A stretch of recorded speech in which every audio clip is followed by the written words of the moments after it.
Well, Trudeau has resigned. It seems like the Liberal Party might not be in power much longer. Do you think that's going to change the situation in Canada? I mean, the present situation is Mark Carney, an extremely elite Canadian and global banker figure, sort of has taken the baton from Justin Trudeau under the table. Justin Trudeau's elite, office staff have sort of coagulated around Mark Carney's leadership. So there's a leadership contest, but it looks like Carney's being sort of coronated to take Trudeau, the unpopular former prime minister's position, and the Liberals have bounced in the polls. And I just saw a recent Canadian poll, whether you can trust it or not, that Mr. Carney was seen as the best one to negotiate with Donald Trump, rather than the conservative leader who had been enjoying popularity, Pierre Poilievre. So the Conservatives are still ahead in the polls. Will we have an election in a month or two? It's not even clear. Probably by October, I believe that's highly likely, but you just don't know in Canada. It's a very wobbly state. If the Conservative opposition wins, certainly I think there will be, a stronger line taken on Chinese interference, on fentanyl, broadly speaking, on the issues that the Trump administration's worried about.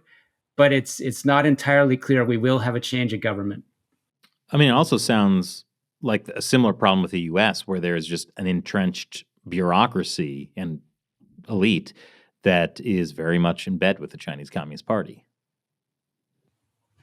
Yeah, I agree with that. I mean, there's so much in flux in the U.S. government right now. It's hard to see which way the ball is bouncing, but you are having revelations of, of course, the funding across the world, and people getting like a Twitter files like revelation of what might be happening in terms of, fraud and patronage and graft, or sort of DEI programs in far off countries with American taxpayer funds spent. So yeah, I think a lot of people around the world are just getting a lot more visibility on how the sausage is made, so to speak, in government.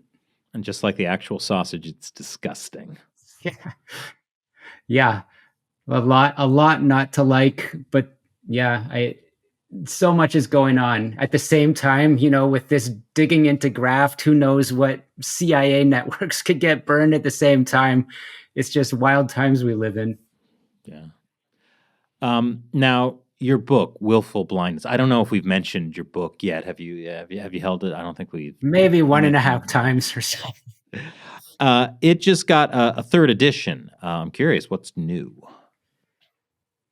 Yeah, what is new is the story that some leaders in Canada don't want reported. It's the story of the Chinese election interference scandal. You know that I broke this story in Canadian media about intelligence allegations that a number of candidates were clandestinely supported by China in recent elections. And so I detail how I broke that story. I detail the facts that came out in commissions that looked into the election interference allegations. And by the way, there's controversy between some of the government reports that say, yes, there were, people, Canadian high-level elected officials knowingly working with foreign states, including China, involved in clandestine transfers, inappropriately meeting foreign officials. And then another report just came out from a Quebec justice, who, by the way, some have noted has some, long-term historic connections to Liberal prime ministers through legal networks, who I think the broad view is this so-called Hogue Commission report essentially said, yeah, China's trying to interfere, but none of the Canadian politicians involved were, knowingly involved in anything wrong. They were naive and maybe questionable in their judgment, but nothing very traitorous happened, or anything all that bad. So look, the story, the third edition, which is now up in the It rose as high as the top 20 on Amazon in Canada again. Congratulations. So remember when we talked a few years ago, it launched at number one, and I guess that what's going on with President Trump's tariff threats has brought willful blindness back into the global spotlight. Well, I know in response to a lot of this, the accusations of Chinese interference in Canadian elections, the Trudeau government launched a commission to investigate itself, and they found no wrongdoing. There you go. So are you going to issue an apology to Trudeau? Am I going to issue an apology to Trudeau? No, I will not. No, I will. They found no wrongdoing. Yes, you're right. The Quebec judge, Justice Hogue, who worked at a law firm in Quebec with Justin Trudeau's father, and I believe Jean Chrétien, a very pro-China prime minister.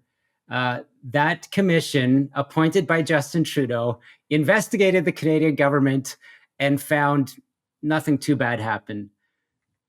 Will I be apologizing to Justin Trudeau? No, I'll be continuing to report that my Canadian police sources say, just as the photos in willful blindness raised concerns about Justin Trudeau sitting beside organized crime targets with connections to the Chinese government, and I have said that raised my eyebrows or raised some concerns, so too I will report that Canadian police tell me in their own surveillance they have similar and ongoing concerns.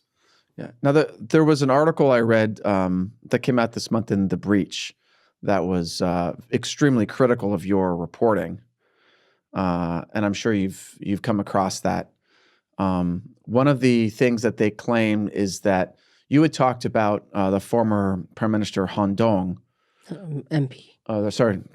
MP, MP, PM. It's the same thing, just letters. Yeah, it's a little dyslexia. Well, I hope I get this right. The article claimed that Han Dong. Well, you would claim that Han Dong got votes from Chinese students who were compelled to vote for him, and the article said he had absolutely nothing to do with that, if the incident even happened at all, and claimed that you're reporting that Han Dong had been influenced by the CCP, basically ruined his life. Yeah.